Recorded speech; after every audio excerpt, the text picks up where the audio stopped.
This was my unit 4 exam for geometry, and it was really triangle properties. So you can take this as a practice test. I'll run through the questions and give you 5 seconds on each question, so you'll need to pause and do the question. And then I'm going to go over each question individually.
Number 1, classify each triangle by its angles and sides. So this is a vocabulary question. Well, first of all, I'm looking at the sides, 5.8, 5.1, and 2.6, and none of those are the same. So if they're not equal, you have 3 unequal sides, that is a scaling. Looking at the angles, we have a right angle there. So this one is a right scaling. And I look at my choices. Of course, the very first question is a none of these. Number 2, we're going to do the same thing again. Looking at all the sides, we have a 5.7, a 3.7, and an 8. So that is a scaling for sure. Scaling isosceles. I'm going to get rid of that right away because those two words can't even go together. Those are both talking about sides, so that makes no sense. So we know we have a scaling. So it's either going to be C or D or none of these. We do not have a right isosceles. And looking at all the angles, here's 24 degrees, 117, and 39 degrees. We have one angle that is larger than 90 degrees. That makes this an obtuse.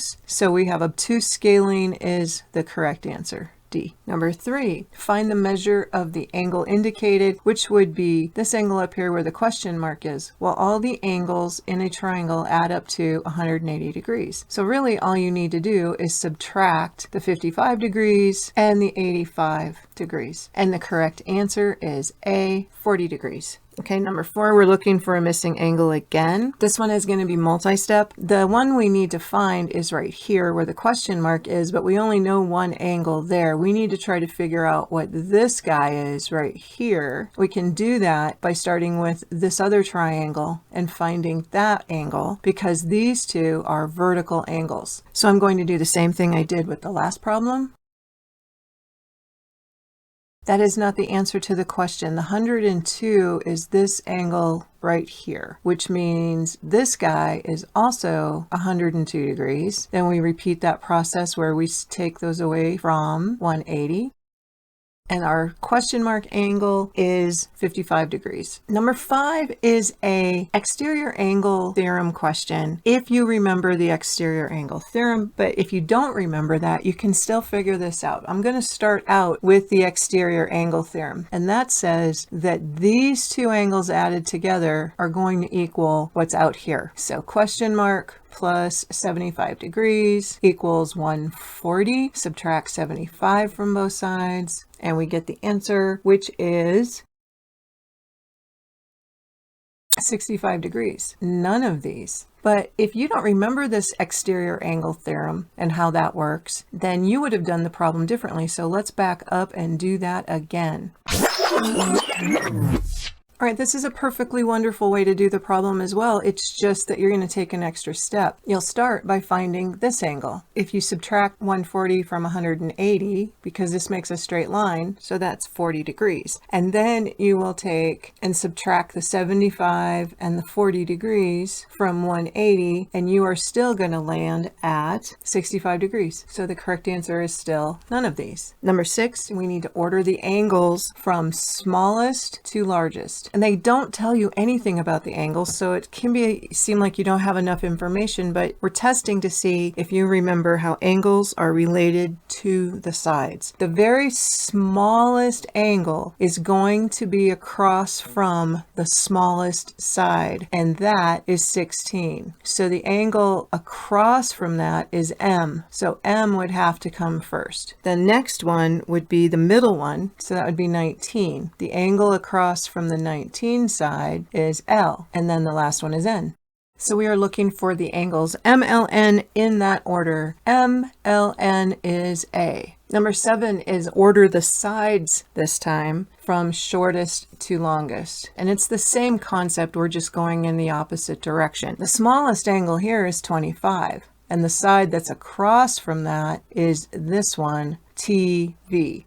The next largest angle is the 66, and the side across from that is this one, TU. And the longest side is going to be across from the largest angle, which was 89 degrees, which is this guy, VU. So the first one needs to be TV, so it's not this one, and it's not that one, so it's one of these two. So the second one is TU, so it's got to be B. State if the three numbers can be the measures of the sides of a triangle. For this one, we're checking to see if you understand triangle inequality. And triangle inequality says that the sum of any two sides has to be bigger than the third side. Sum meaning adding. So when you look at this one of the sides is 15. So that's clearly the largest side. So I look at this and I see that 7 plus 8, well, that actually equals 15, not larger. So this one won't work. You won't be able to make a triangle out of this. Look up above and see if there's a link to the triangle inequality video. If I've made it, I will pop that link right up here. Correct answer here is no. Two sides of a triangle have the following measures. Find the range of possible measures for the third side. This can be tricky, but there is a quick way to do it, and if I've made the video for this already, there'll be a link up above for you to go and check out that video. You have to use the idea of this triangle inequality. The sum of any two sides has to be bigger than the third side.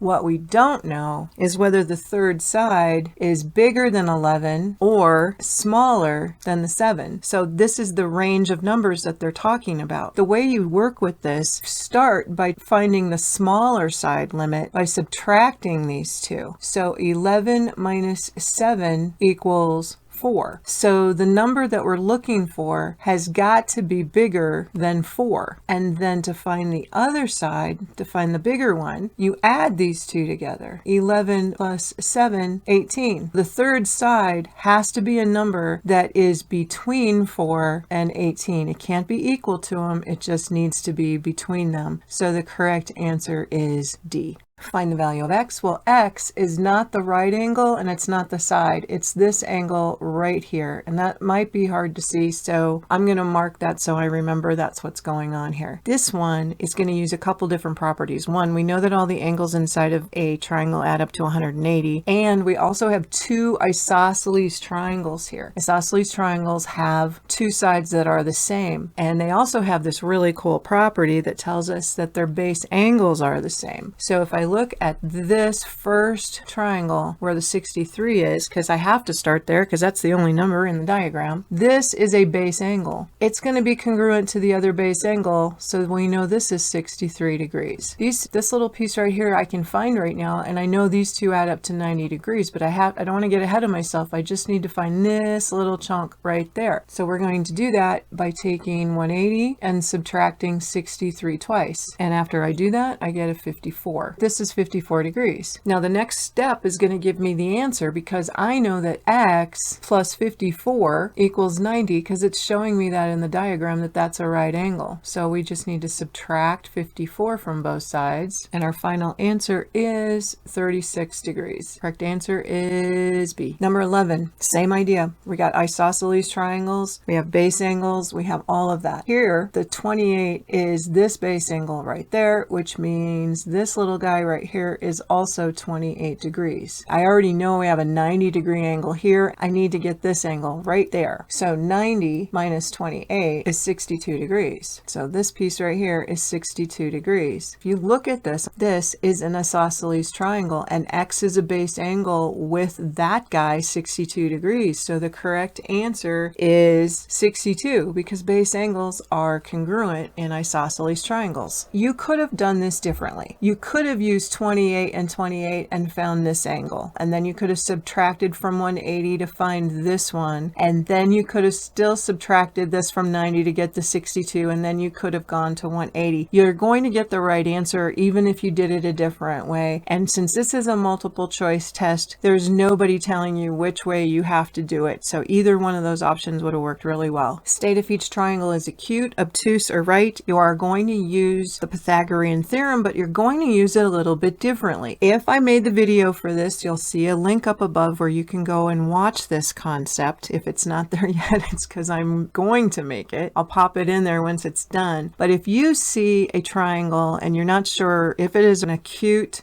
obtuse, or right, check those c squareds and how they relate to your a squareds and b squared. If c squared equals a squared plus b squared, that is a right triangle. If c squared is greater than a squared plus b squared, that is an obtuse triangle. And if c squared is smaller than a squared plus b squared, then that is an acute triangle. Now the trick is making sure you know which side is c. No matter what kind of triangle it is, in this formula, c is always the longest side. When we look at these three sides, we need to come up with an approximation for 2 times root 13 to see if that's bigger than 6. Looks like it is, but I want to be sure. So let's check that real quick. And it is. 2 root 13 is approximately 7.211102. I don't need to know the decimal. I'm not going to work with the decimal. I'm going to work with that radical, but I just needed to make sure that that was my C. So we don't know how these things relate to each other, but I do know that this is the C, and you can choose either one of these to be your A or B. It doesn't really matter because we're going to add those two together, but you are working with the squares here. So we're going to check C squared in relationship to A squared plus B squared. So we need to square 2 root 13 and see how that relates to A squared would be 6 squared, b squared is 2 squared. All right, when you square something with a radical, you square both terms on the inside. You can think of this, if you need to expand it, 2 root 13 times another 2 root 13 is 2 times root 13 times root 13. That's one way to do it. So you end up with 4 times, well, root 13 times root 13 is just 13. 4 times 13 is 52. Okay, so this whole thing becomes 52. The other way you could do this, you probably have seen the rule for this already. You just square both things and multiply them together, which is what we ended up doing. If you don't remember shortcuts, you don't take the shortcuts. The shortcuts aren't the rules. You just follow the rules. Square says one thing multiplied times itself. That's the rule. 6 squared is 36. Forgot to change colors. That's okay. Plus 4. So now we're relating 52 to 36 plus 4 is 40. This is greater than 52 is a larger number than 40. So that makes this an obtuse triangle. The correct answer is B, none of these. All right, this is a free response question, not multiple choice. Show your work and circle your answer. Solve for X. All right, this one is also testing whether or not you understand the exterior angle theorem. It would be hard to do this question any other way. The exterior angle theorem says this big angle on the outside of the triangle equals these two angles added together. 11x plus 3 equals negative 4 plus 7x plus 35. On this side, I'm going to combine the numbers. 11x plus 3, 7x, negative 4 and 35 is a plus 31. Subtract 7x from both sides. Subtract 3 from both sides. and divide both sides by 4. Answer. Find the measure of angle A. They want me to find out how big is this angle up here. So we're going to find x and then plug it back in. We know all three of them add up to 180. So x plus 80 plus x plus 80 plus 40 equals 180. This is one way to do it. I can already think of another way to do it. You are probably thinking of it too, but we're going to go with this one first. I'll show you the other one if you can't think of what I'm talking about. Combining like terms, we have two x's. We have 80 and 40, 200, and this equals 180. Now we're going to subtract 200 from both sides. Divide both sides by 2, x equals a negative 10. And that's okay. What matters is you can get a negative answer, you just can't have a negative angle. So when I substitute this back in to get the final answer, we have negative 10 plus 80, and that equals 70 degrees, and that's totally okay. Okay, another way to do this problem is that you are given one of the angles. Someone might be thinking, well, I know there's a 40-degree angle and I know everything has to add up to 180 degrees. So if they take the 40 away from 180, you end up with 140 degrees. That means the two angles that are left over, when you add them together, have to equal 140 degrees. Oh my God, right now I just thought of a third way to do it, but I'm not going to show you. If you think of the third way to do it, put it down in the comments. All right, so I'm going to add these two together. X plus x is 2x, 80 plus 80 is 160, and that's supposed to equal this 140 that we had left over after we already took this 40 out. Subtracting 160 from both sides, you get 2x equals 140 minus 160. That's going to be a negative 20, and there's your x equals negative 10, and then you would plug that back in where we were putting it back in for angle A, and you would still get the 70 degrees. Have you thought of the third way to do it yet? Hey, if you got some value out of this, it would help me out a lot if you would like and subscribe so this channel can grow on YouTube. Thank you.